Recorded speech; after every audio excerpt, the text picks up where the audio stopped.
Hi, I'm Christina Applegate. And I'm Jamie-Lynn Sigler. And this is Messy.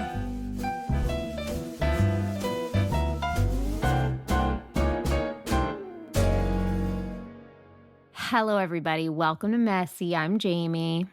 Hi, everyone. It's Christina, the other part of Jamie's life. That's right. I know you're meeting my other half now. I know I'm freaking out because I'm a little jelly because you seem to have more fun with him than you do with me, but it's totally fine because we have a lot of years. I have a lot of years with this person. I have, in fact, 30-something, almost 30, 28 years in each other's lives. Somebody who probably knows me more than most. The person who's like been incredibly influential in my life. Just one of my favorite people on this planet. I love him more than pretty much everyone. It's Rob Iler. Robert! Yeah. Thank you, Jamie-Lynn. That's, there's no better intro than hearing how much you love me. That's all I need. It's Did the you truth. just call her Jamie-Lynn? Yes. Oh, okay, Robbie, that's it. you can tell her. Tell her where Jamie. So Rob only calls me Jamie or Jamie-Lynn. Well, that's the Spanish version of Jamie. Jamie. Kind of, yeah. Or No, that's kind of what it is. It's actually Jaime, but... Yeah, so I think it's like a combination of two things. Jamie is what your grandma called you, right? And then there was an actress on Sopranos who just never learned Jamie's name. So she would be like, "Hi, Jamie-Lynn," and nobody would correct her. So it just became a combination of those two. And now 30 years later, she's still Jamie-Lynn. Yeah, I don't really think Wait, hold on. Like Jamie Lee Curtis. That's why I'm starting to think of because that's a friend of ours. But yeah.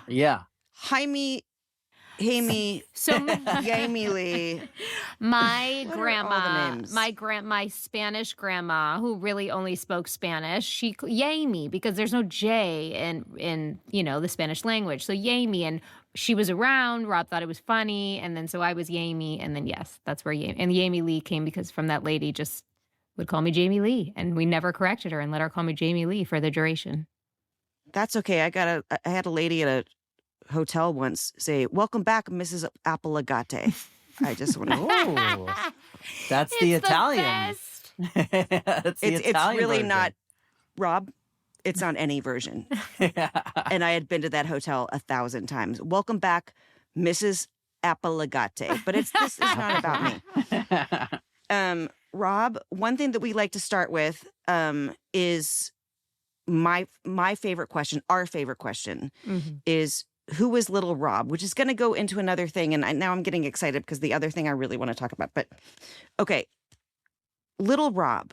So if you could close your eyes right now, do it. Close them. Close them. And if you could imagine your little shoes at 8 years old, what did they look like?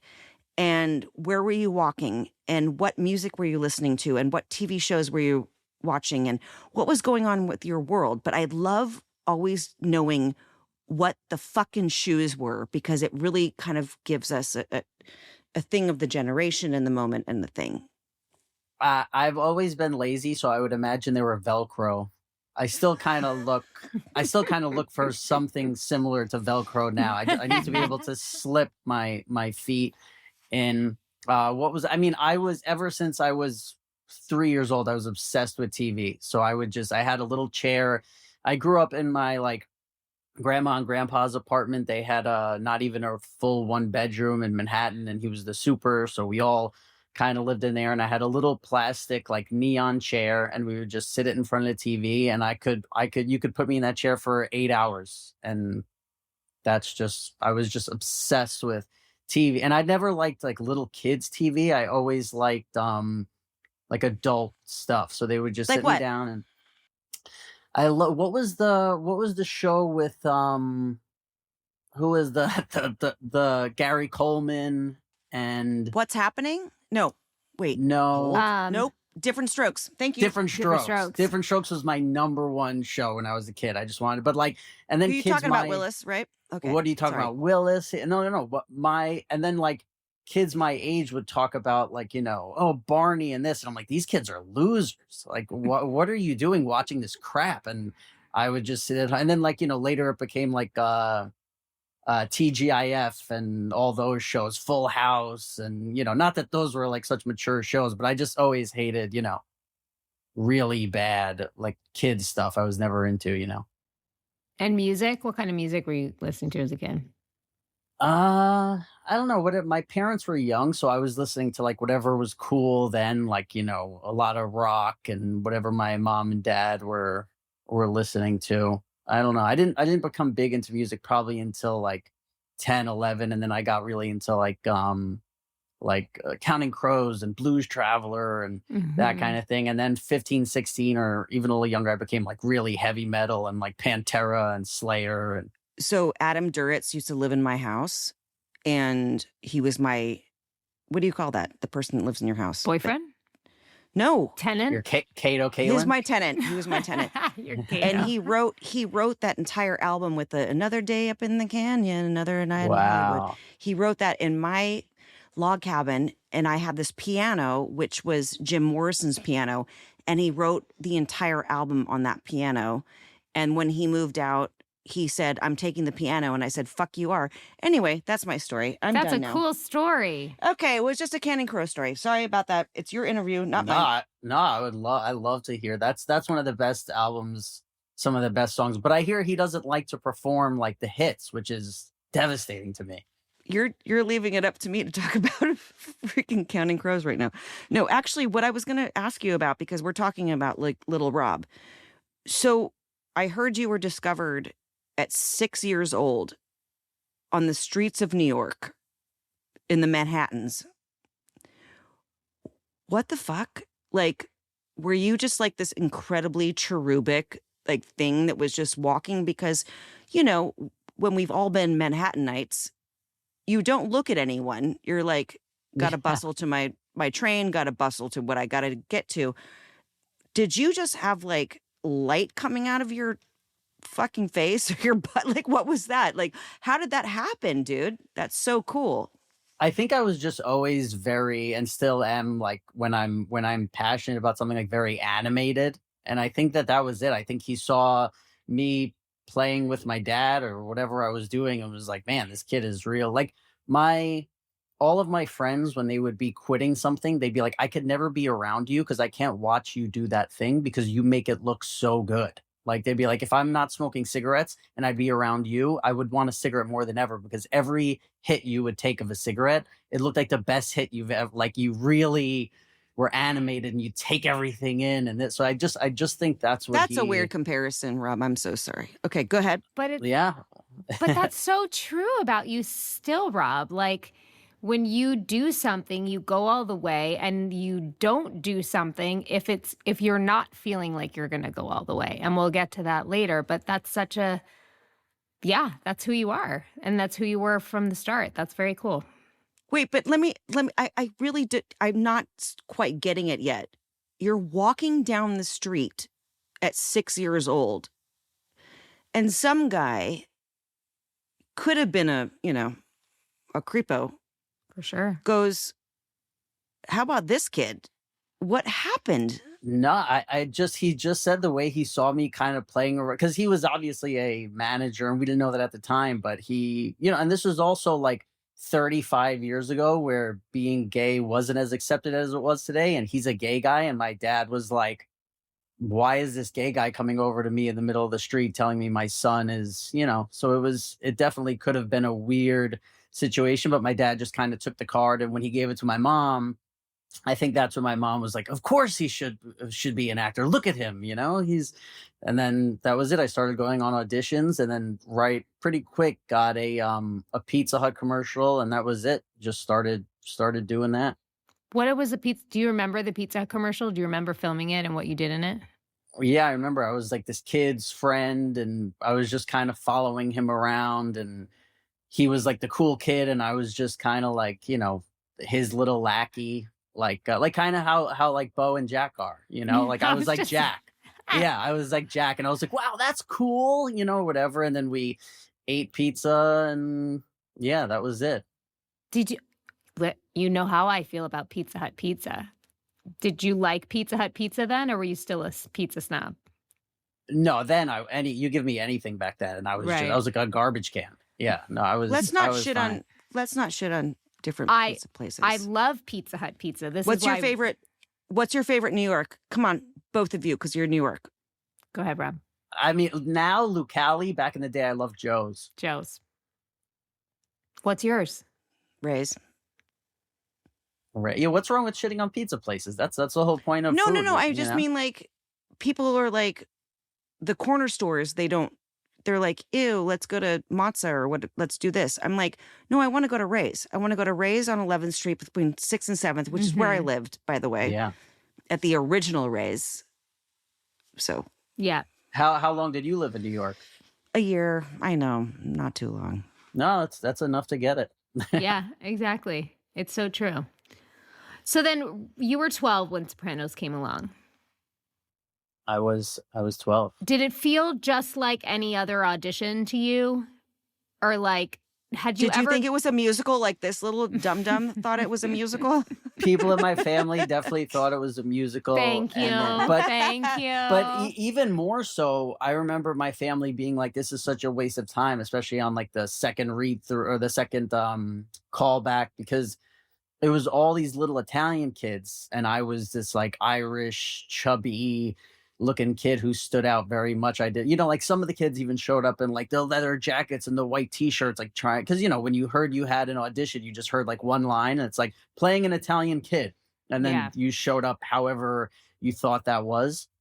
So yeah, I very much stuck out in the audition of like, one of these things doesn't belong. I didn't look like I belonged there. Well, you obviously did, dude. Were you? Thank you. Exactly, for the right reasons. You were always so calm and cool. Like, not to fast forward too much, but like, even when we were filming, beginning to start, was there ever a part of you, like when you're screen testing, like, did you get nervous? Did you feel the stakes? Did you want it? Did you care? No, I didn't really care. Like but I think also like HBO then, like a TV show on HBO wasn't really this big thing. Like, it was like, I'm sure if I had like Full House or something, I would have been like, wow, this is a big deal, where it's like some TV show on HBO, like that didn't really exist outside. I don't even know if Sex and the City was out yet, but if it wasn't, maybe just started, maybe. But yeah, there was like Arliss. Everything you're saying is making me laugh, because it was when I was a kid, like all that shit was going through my mind too. Like, what the fuck is this? What the fuck is HBO? What the fuck is Showtime? And now it's like we're inundated with like, now we have Netflix. They just used to give us DVDs. Like, it's just kind of the weird world that we live in, that like you guys started a network. You literally, that was it. It was like Sopranos came out and we're all like, wait, what? What is this? Holy crap. Yeah, I definitely think it was a time where I don't, like, obviously I think that could be true. I even look back more so as like Sopranos kind of made it cool to do TV. Like, if you were a big time actor back in the day and you got offered a TV show, you kind of like scoffed at it. Where now I think it's like, if you're like Bryan Cranston doing television and these kind of big, like back in the day, there were kind of TV actors and movie actors. And I think now it's almost the same thing, if not the same thing. Oh, yeah. I think if Pizza Hut came out with a network, we'd all probably at this point have to go on there. You know what I mean? Like, I remember years ago, my agent was like, don't scoff at this. Don't scoff at Netflix. Don't scoff. Because I was like, dude, they give me my DVDs, like I was just saying. And then it becomes this thing. And that's, I think, what was happening at that time with HBO, where there wasn't scripted television. It was just like, we watch movies at the night. But you guys defined it. You actually built it and made it happen for everyone to do it in cable and with streaming now.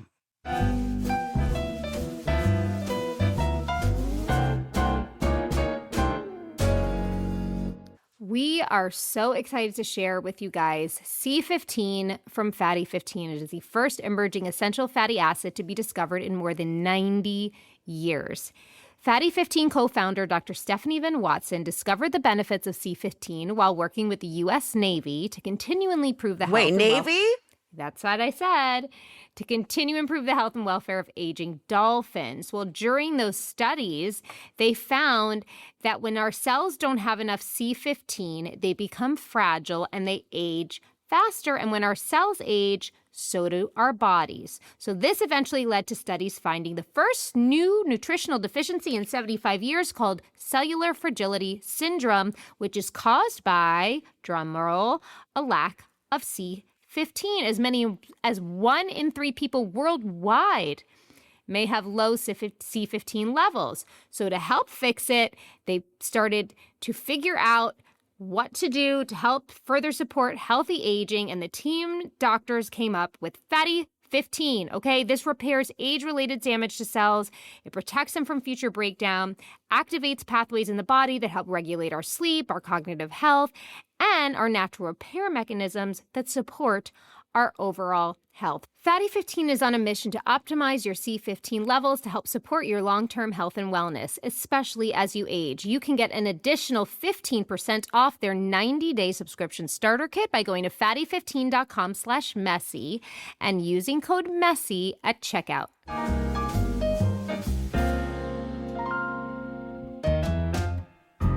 Well, I don't know if you know this, Christina, but No, I don't. David pitched the show to all the networks, and they all passed. Of course. And he even when we shot the pilot, he was like, "This will never go anywhere. Like, this was just fun for me to get this idea made," and they also didn't know kind of like what to do with it. I remember them like really going back and forth. I overheard a conversation, like not with me, no one cared about my opinion, but like, is this a drama? Is this a comedy? Like, is it a musical? Apparently, no. Well, yeah, that's why they didn't include me in that conversation. But it was like you said, it was groundbreaking, for the lack of a better word, of just being something that was very singular and different and unique at the time.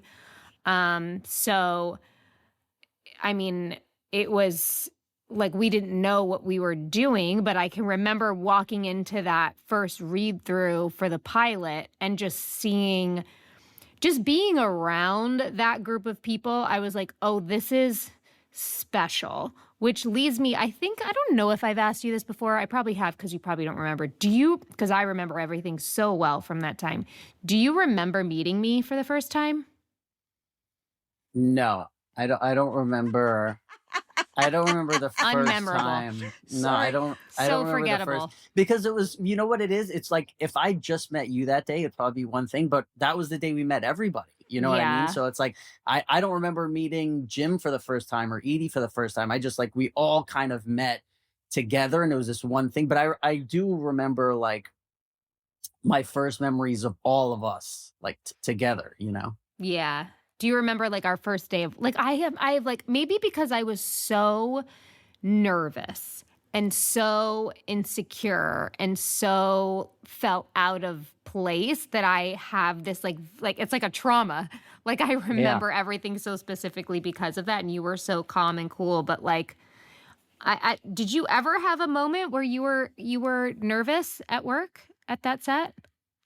No, I mean, like literally once when in like season 6, David Chase was the creator. Like I remember it was a scene where I just had like barely any lines, and I just, like when you're doing it for that long, when you're on year 9, and like sometimes you have a moment where like you don't have a line and you're just kind of there, so you don't even really concentrate on like, oh, I'm at work, this is a big deal. You're just kind of messing around. And I remember like it was one of those days where I was just kind of messing around, and then I saw David Chase walk through and like sit at the monitor to watch, and it just made me like, oh shit, I'm at work. Like, like it just was one of those feelings where I was like, I was probably with you and Jim and just like hanging around laughing and goofing off because I had one line, and I was just like waiting to get home.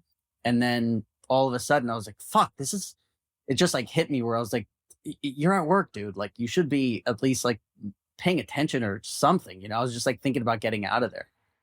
Yeah. Well, you grew up on the set. We both did. But I mean, 16 is different than 12. Like 12 is very young. 12 is a very, impressionable age. Do you think a lot about, or if ever, about like what your life would have been like without it? Like, do you think you would be a different person today without it? Like, yeah. What's your I don't really think about like I'd be such a different person. I mean, I would, but what I really think about is like my friends who I grew up with, they kind of went one of two directions, and one direction is the way that I was going for a long time, which is like the addict and, abusing substances and kind of just, you becoming your own worst enemy. And then the other ones, some of them did good, and I look at them now and I'm like, wow, man, like way to go. You got out of there, and you did well. So I don't well, know. you I did think both. I did both. Yeah, that luck. Yeah, and that's a lot of times people are like, you think Sopranos is the reason you were an addict, and then I was like, I think Sopranos is the reason I was able to get out of it. Because I know some of my friends when we were like 28 and they were trying to get sober, now they're dead because the way that like the other side was living with their parents in the same apartment they grew up in, and they had no thing where like for me when it was time to get sober, it was like, what are you doing? Like, look at what you could have, look at the potential that your life could be, and that made it a lot easier. Yeah.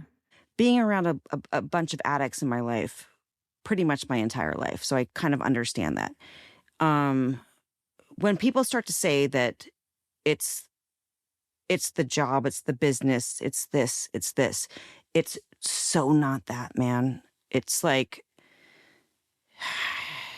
it's an agreement, right? Like in a family, there's an agreement. This is how it's going to work. Or you make an agreement to like do this. But I have seen so many people die, and I'm so glad you're here. But I really don't like this stigma that, young actors and creative people end up becoming drug addicts or alcoholics or anything like that.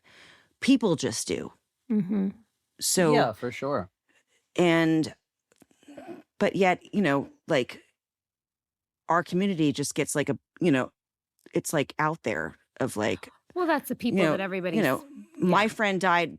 I have so many friends that died from drug addiction, but it's like it had nothing to do with what we were doing. It has to do with something like deeper, big time, in a family dynamic. And that's really, I don't know. Do you want to talk about that or not? Yeah, for sure. Well, I think, unfortunately, I think you're right that there are some people who blame it on it and it's not, but I also think that there are people who like suffered abuse only Mhm, because they were mhm, in this industry. So mhm. I think for those people, it's like, there's been a lot of the, documentaries and stuff that have kind of shed a light on that whole thing. And, I don't know if it's the luck part or the New York part or whatever, but I was fortunate to grow up where like that wasn't going on around me, and I didn't see that. I never heard Mm. of any kind of like child abuse kind of situations, but I know like in California and it was a much bigger kind of scarier thing. well, Rob, so it didn't feel like how did you fall into becoming an addict? Because it didn't seem like you were running away from anything. Like from as your friend and the way it all began, it just felt like, we live in New York City. We have access to all of this stuff, even when we were a little bit younger, just because we were famous and on this show. It just felt like you were just going out to have a good time. How do you think it sort of snowballed into becoming the issue that it did? And then at what point did you have an awareness of that as well? Yeah, I mean, I think looking back, when my grandmother passed away is when I gained like a lot of weight. And I think that was the thing where it was like the dopamine from the food, right? So it was like, I'm thinking about my grandma. Oh, this cookie makes me not think about my grandma dying, and then 10 cookies make me really not think. And it's like the more I could just sit in front of a TV and eat, I wouldn't be thinking about the, horrible pain that I was feeling from losing my grandma and not knowing what was going to happen. But then I think I think with me, like partying and that kind of stuff started where it was fun. It was Yeah. good. So a lot of times when you would see me was at midnight at a party or at 10 o'clock at night. And then the bad part was when I was 72 hours into like a bender and drugs and just dark. And, when I went to go get help and the person was telling me addiction is a disease, I never really bought into that until he was like, well, you having a drink is not a disease. The fact that when you have your fifth drink, you can't control having your 10th and your 15th and your 20th, that's a disease. Like, if you want to go out tonight and have 3 drinks, you're incapable of doing that. And that was true. Like, I can go out and not have 1 drink. I cannot go out and have 5 drinks. And Why do you think that is? I don't like, I started to buy into the. Do you not want the fun to end? Yeah, you just kind of don't think about it. It's like, it's like autopilot. You just go on this kind of autopilot thing where you're like, yeah, you don't want the fun to end, but then there's times where it's like, it's okay for the fun to end right now, but this car is moving, Mm-hmm. And also a really scary thing is like when you sometimes, things get ahead of itself and you find yourself in this place where you're an addict. And more so than changing the fact that I'm addicted to these drugs, it was like, well, if I'm not addicted to these drugs, who the fuck am I? Like, what am I going, like, if tomorrow I'm sober, what the fuck do I do? Because, Mm-hmm. and the other sick thing about addiction is like, people who, if you're ever scared of failure, like, there was never one time I tried to get fucked up and failed. Like, it's Yeah. 100% success rate. Like, if you're going on 100 auditions and you only get 1, 99% of the time, you're just sitting there being like, I'm not good enough. I'm not this. Where like that stuff didn't bother me, but it is a thing of like, anytime you want to go get fucked up, there's 0% chance you're going to fail at what you want to do. If you want to get obliterated, it never doesn't work. Like, it's 100% success rate. So there's this weird thing of like, there's almost like this trust sometimes you have in it where you're like, that's always there. That's always there for me. Yeah. So I kind of don't understand sometimes, like with Lee, which people know about, you could Google it, whatever. My boyfriend who passed away, it was like, I tried everything, right? Mm. And he still wanted to escape. When he passed away, it was just like, fuck, man. I know one time Mike Tyson like described it very well, where he's like, trying to, like, the best way to describe addiction to somebody who doesn't get it is like, it's like, how would you describe when you're hungry? It's like, if you're like, I need to eat right now. How do you describe that to somebody? Like, Mm-hmm. It's Yeah. really hard. It's hard. Like, how do you describe being hungry? So do you think like when we were on Sopranos, it was kind of just like a balance for you because you never showed up late, you never showed up fucked up, you were the utmost professional. So during that time it was you could balance it, right? And do you think that when the show ended and you didn't have that responsibility was when you sort of couldn't have the discernment of, I'm going to stop now because the party could just keep going? Yeah, listen, I think if I was working 5 days a week on Sopranos, would it have like showed itself? Probably. Uh-huh. But I knew, hey, we work Monday and Tuesday. Like, and my whole thing in my head was like, you do this so you can do this. Like, I can go out 200 nights a year because I work however many nights a year on Sopranos, and any club I walk up to, any bar I want to go to, I walk in, I usually drink for free. All because of this thing. So it was like this thing.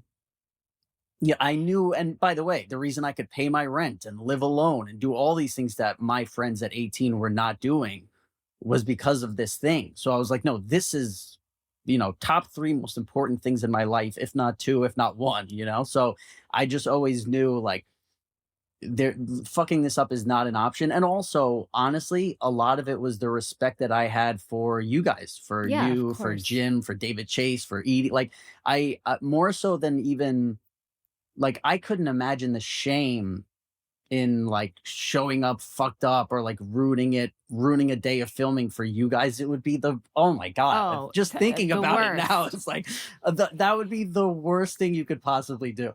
You know, it's you're actually making me think about and realize, like, I think more than anything, what everyone had on that set for each other was the utmost respect. Like everyone, it was beyond gratitude. You know what I mean? It was just like everyone there was such an even player, and we all were giving, we all had been in, many of us, the experience since day one, and there was just such respect for the experience. Did you also feel, Jim was always super present, like quietly present in our lives, right? Like would like gently make it known he was looking out, watching out. I think he put that on himself, that responsibility, just because he was who he was and the type of person that he was.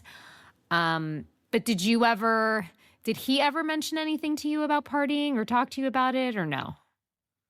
No, there was one time where he got like he heard a fake story that like I was gambling somewhere with like $20,000 and like doing all this stuff, and then he came to me about it, and I was like, that's just insane. Like Yeah. at the age I was at, I forget how old I was, but I was like, I've never gambled more than like $400 my entire life. Like there's just no way what you're talking about is true. And then he found out like that it wasn't true. But no, as far as partying, again, like I never showed up to set fucked up. I never let it get in the way. It was always kind of the after, Yeah.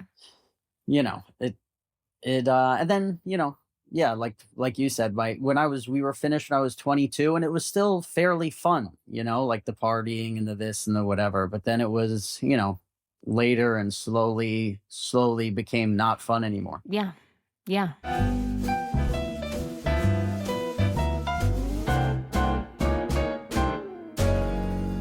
Support for Messy comes from Ridge. I got Cutter a Ridge wallet, and he loves it. Okay, I'm going to tell you what a Ridge wallet is. It's this slim, cool, modern designed wallet that holds up to 12 cards plus cash, and it's made with premium materials like aluminum, titanium, and carbon fiber. You have over 50 colors and styles to choose from. They come with a lifetime warranty.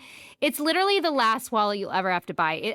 He's very hard to buy presents for, and he loved this because it also has RFID blocking technology, which basically keeps you safe from digital pickpocketers. Who even knew that was a thing? But also, listen, losing your wallet's the worst. It happens. It's just something that happens sometimes. But now Ridge has something called an AirTag attachment. So you'll literally always know exactly where it is before the panic mode kicks in. Ridge isn't just about wallets, by the way. They create premium everyday carry essentials like key cases, suitcases, rings, all built with that same sleek, durable design. And no matter what you pick, Ridge has free shipping and a 99-day risk-free trial and a lifetime warranty on all of their products. They're good, people. Everything's good. For a limited time, our listeners get 10% off at Ridge by using code MESSY at checkout. Just head to ridge.com and use code MESSY and you're all set. After your purchase, they'll ask you where you heard about them. Please support our show and tell them we sent you.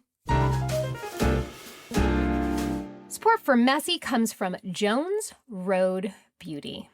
Do you hate that heavy caked on look? Does it take too long to put your makeup on every morning? Do you use a ton of different products? Listen, I found our answer, you guys. And the holidays are coming up, and it's the perfect time because starting November 6th, Jones Road is launching their most giftable and exclusive holiday collection yet. We are talking about all 5 limited edition kits in the collection that are trios that have new holiday shades, products, and packaging. The collection is full of effortless yet party-ready essentials that you can wear for any occasion. The best part about Jones Road Beauty, to me, is all of their products are actually good for your skin. Their products look and feel natural, like you're not wearing makeup.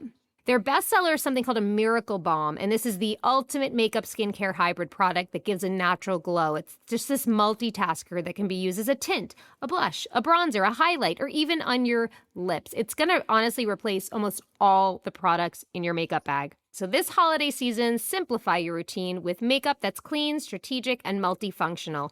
And don't miss out on their limited edition holiday sets. They won't be here for long. Also, as a treat for our listeners, you'll get a free cool gloss on your first purchase when you use code MESSY at checkout. Just head to jonesroadbeauty.com and use code MESSY at checkout. After you purchase, they will ask where you heard about them. Please support our show and tell them we sent you.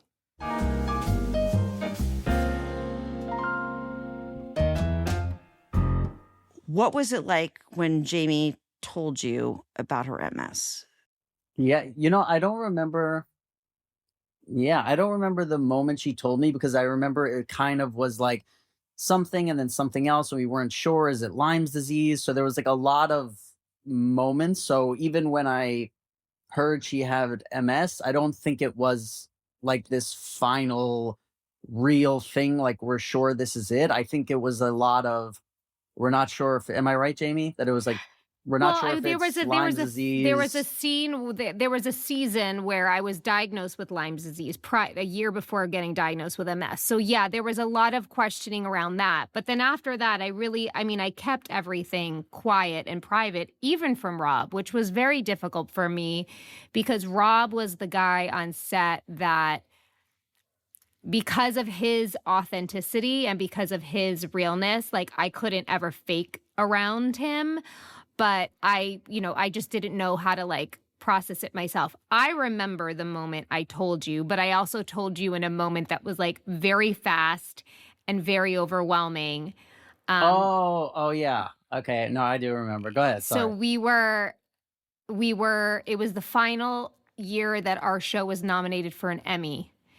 The Emmy Awards was doing a huge tribute to the show, like a whole video montage, and then having each member of the cast like come up on stage at different times. And so the whole cast was up there. And then at the end, Robert, myself, Jim, and Edie, we all came out from under the stage on this staircase. Rob and I were going to go first, and I looked at him right before I'm such an asshole, by the way. Like right before maybe it was dress rehearsal.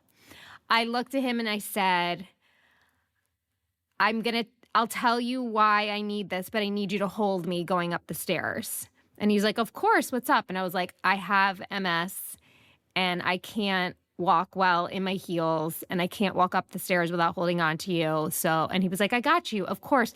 And we kind of didn't talk about it again, which is kind of what I did back then too. But that I remember feeling like this is the moment I can tell him because I needed you. But also, like, the show was ending. I was kind of like just feeling the confidence, I guess, to say something because I wasn't afraid of losing my job anymore. You know what I mean? Yeah. So you don't remember the moment, but do you remember once you did really know, or was it not till you saw me in LA that you really, kind of?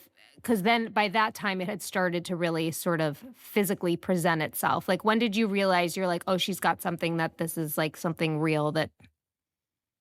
I don't know when it was, but like, I do know, the way that I kind of grew up and my family, and this was always kind of like, don't ask questions kind of thing, And I think like that was, when somebody tells you something like that, it's not, we're now, and part of this is, you were one of the first people I ever met in my life where it was like, it feels like you do the right thing when no one's looking. You care so much about people. You were just such a good person.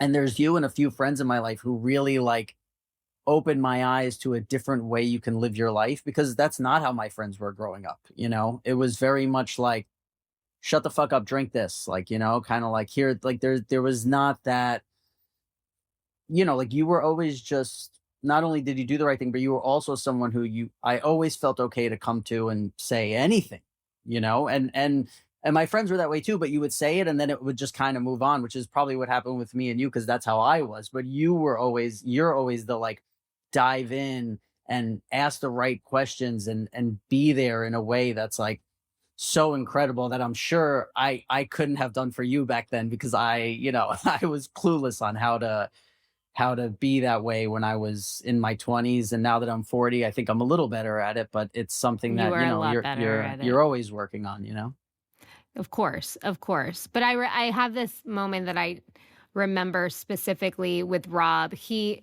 had been living in Vegas, and then you were Like, what is this?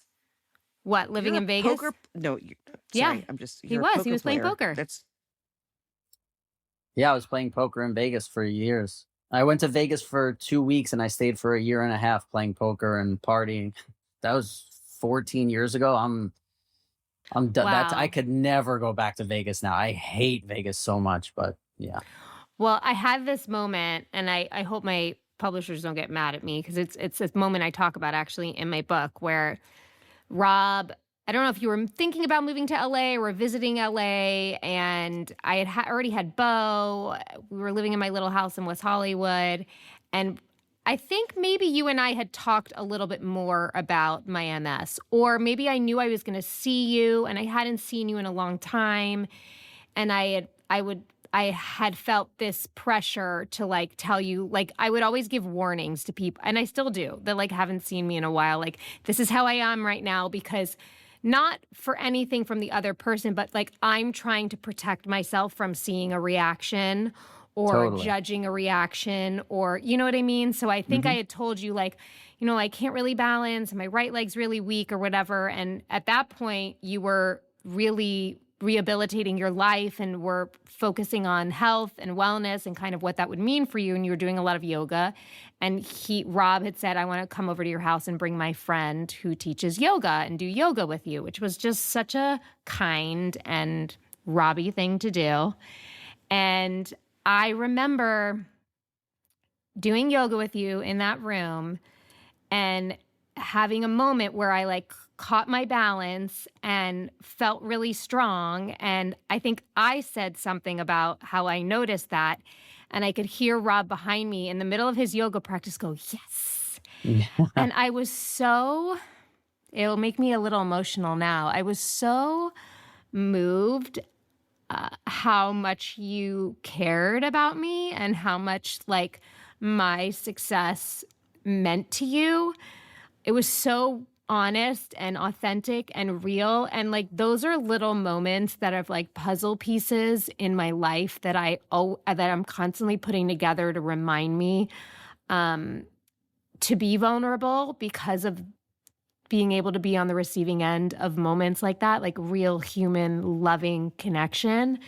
And you've always been a source of that to me. But as we've grown into young adults that we are now, like, You're not young adults, by the way. Yeah, You're definitely fucking not. old, by Yeah, the way. definitely Sorry, not young adults. That's all I'm going to say right now. You guys talk, but you're well, not. to many people, they still think we're teenagers, but That's true.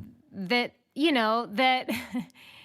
that we are, like, we still have that depth. Like, we've always, even when there were secrets or even when there was things that we weren't sharing with each other, like the depth of our friendship has always been there and has continued to grow. And I just feel, so lucky that Sopranos brought us together. It's like, you're the greatest gift from that experience by far to me, because I know you talked about, and you've said to me in so many times, and that is so kind of like the way that you look at me about being kind and quote unquote doing the right thing. But like what you have given me and what you have given me space to do and what you have inspired me to do in being honest and being authentic and not giving a fuck what people think about me has been quite life-changing. And it's just been, it's been such a huge part of like my journey into like who I am today that I'm very grateful for. Of course.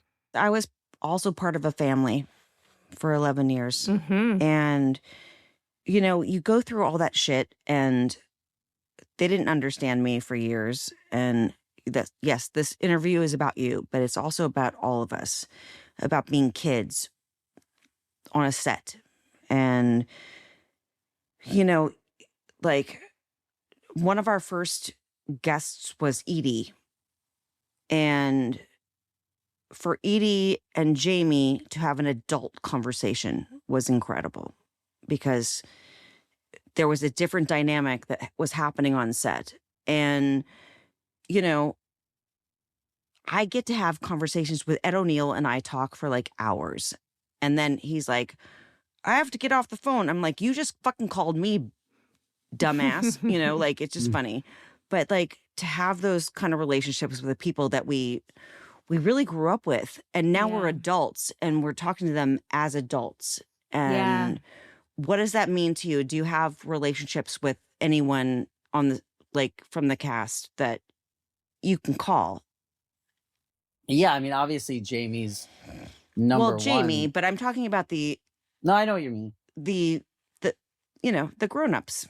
Yeah, no, for sure. I have elders. relationships with them, and I still speak to them. But it's, you know, I've said this before, but it's like, yeah, I have two sisters, well, three with Jamie, but I have two sisters, and it's like, you know, 30 people know that those are my sisters, and when they see me, they'll say, "How's your sister?" Where over the last 30 years, I don't know how many tens of thousands of people have said to me, like, "How's your sister? How's your sister?" Or when we were on set and everybody's saying, "Where's your sister? Is your sister here? Is she coming up? You and your sister, you and your sister." So it's like, I don't have an older sister, but I think I can live a million lifetimes. I would never have an older sister as great as it is to have Jamie. And it's just such a blessing. Yeah, And she's kind of like the best, dude. the By best. the way.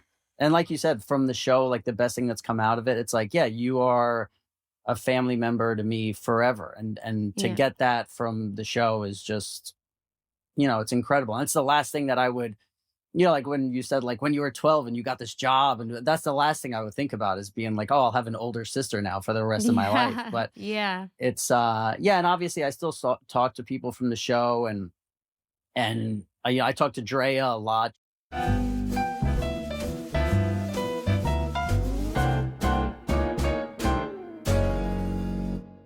Magic Spoon, I love you so much.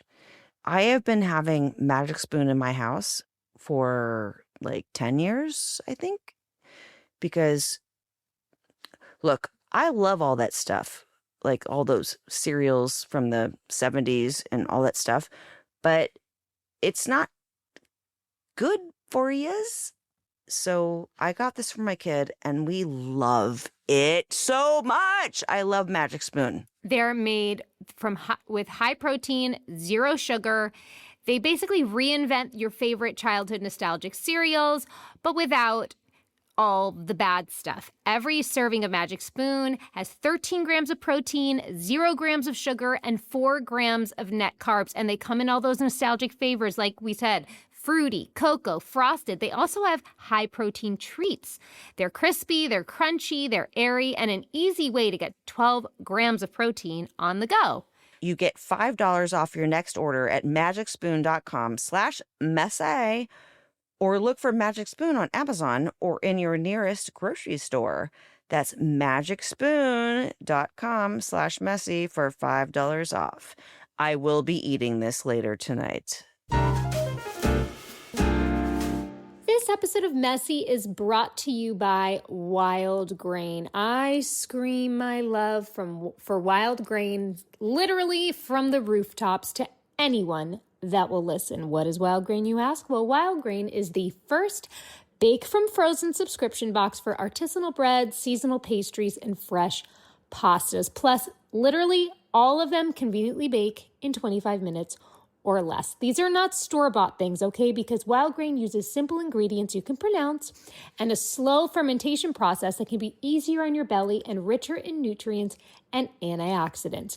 Their boxes are fully customizable. And they're constantly adding seasonal things, like towards around Thanksgiving, they have like these gorgeous like pumpkin cranberry scones, perfect treats for Christmas, when you're having guests over. My boys are obsessed with their croissants, okay? I put these in the oven before school.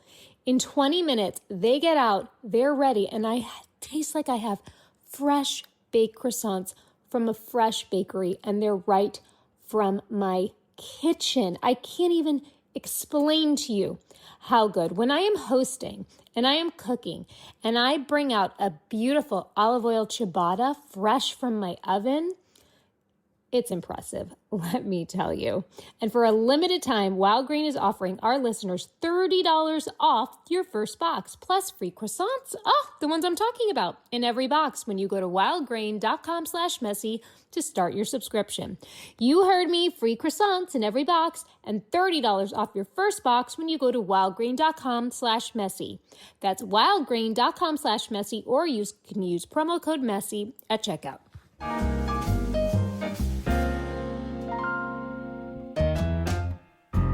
But you know, Christina, I've gotten that experience of watching you. Well, so we've had Ed, we've had Dave, we've had Katie on.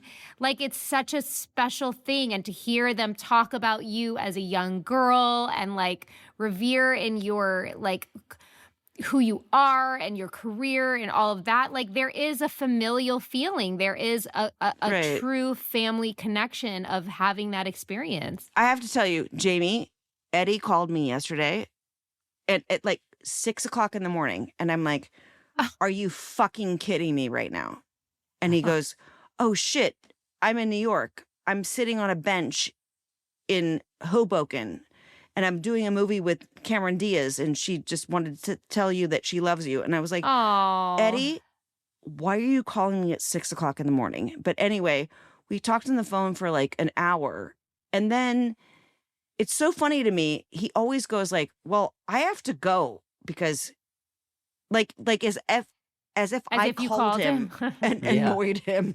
Yeah, my grandma does the same thing. Yeah. Oh, Yeah. that's funny. Well, I'm going to take it in a bit of a different direction for just a hot beat before we wrap this up, Rob, because one of the things Christina and I talk a lot about is Bravo. We love, I'm not doing the movies yet. Bravo. We love Bravo. And you and I, Rob, we used to get down about all the housewives and all the shit. Love. And you abandoned me. You fucking left me. What happened? I don't know. It started to feel just too fake to me. It felt like they were all becoming these See? like He's the realist. stars, and they were watching what they would say, and this were in the beginning. Like, you go back to that first season of like Jersey and New York, and you're like, these people are fucking insane. Where now Totally. it's just now it's like, it's like when I started smoking, back to cigarettes. When I started smoking cigarettes, it was Marlboro Reds, and then as you were getting off of it, it was like a Marlboro Light, and it feels like the Real Housewives lights now. You know, Oh, like wow, I everything like is that just, analogy. It's just kind of. But listen, Rob, I have not abandoned Bravo, but I will say and can say, and I think you'd agree, Christina, like Yes. nothing touches Sonia, Dorinda, Bethany, No, Luann. Like nothing touches No, that. no.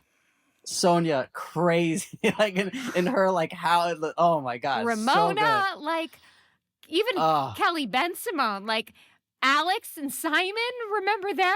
Oh my God, Yeah. of course. Okay, sorry. I'm going to go down to like fucking Dallas. Did you watch Dallas? Oh, I didn't like Dallas. Did you watch DC?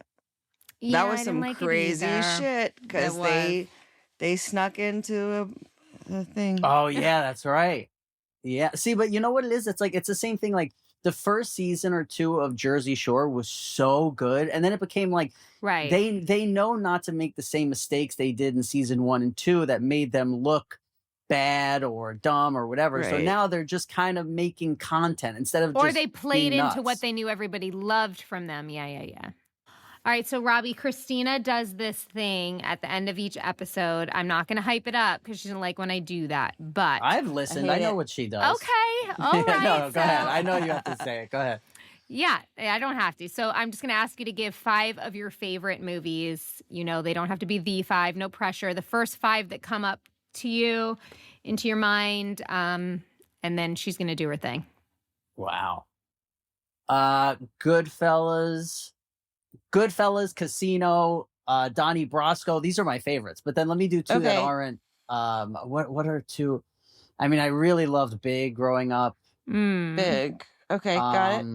What's another? Oh, the Warriors. Okay. Warriors. You guys talk for a second. Awesome.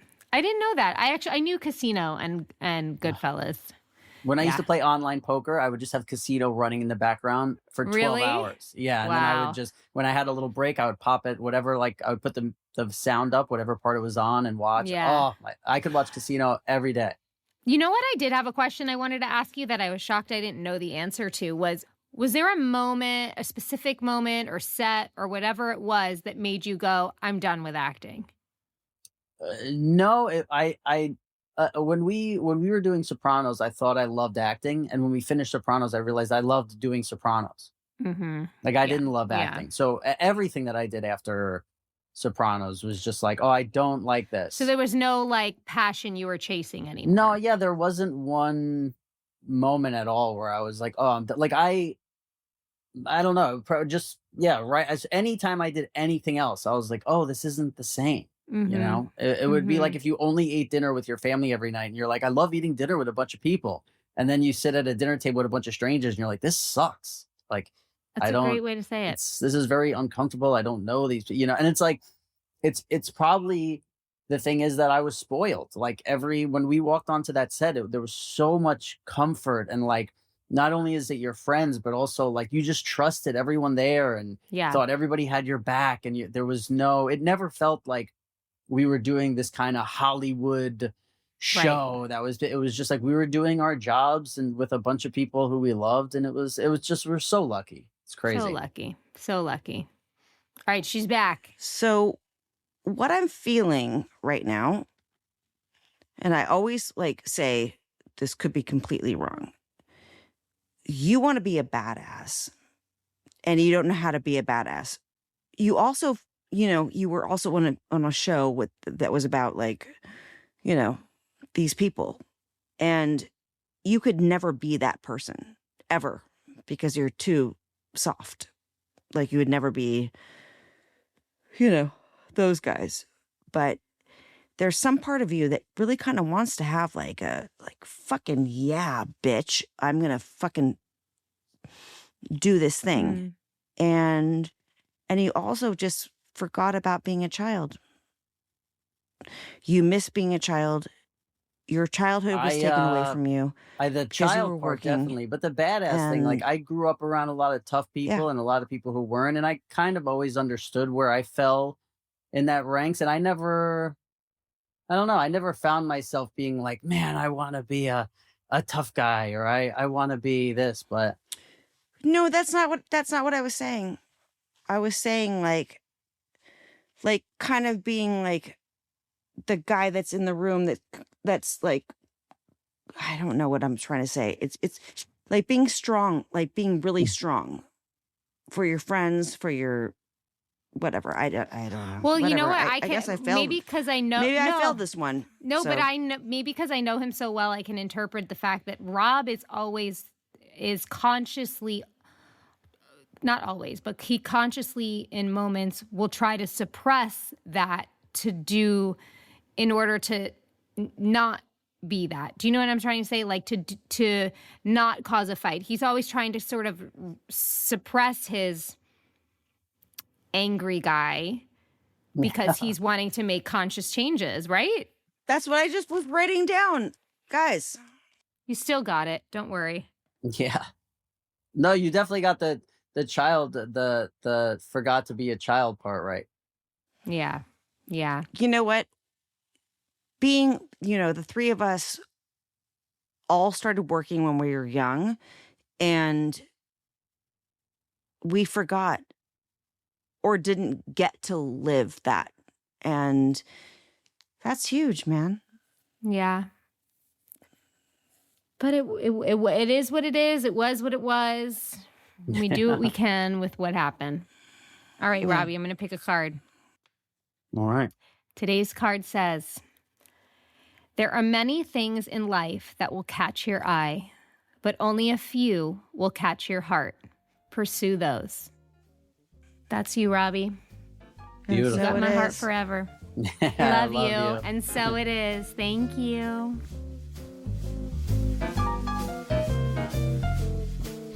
This show is executive produced by Christina Applegate, Jamie-Lynn Sigler, and Allison Bresnick. Our audio engineer is Josh Windisch. And if you want to show us some love, don't forget to leave the show a rating or a review.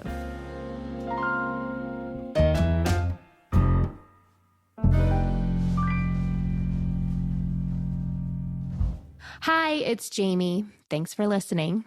I just want to let you know I am a paid spokesperson for Novartis, but this podcast is independent from my collaboration with Novartis.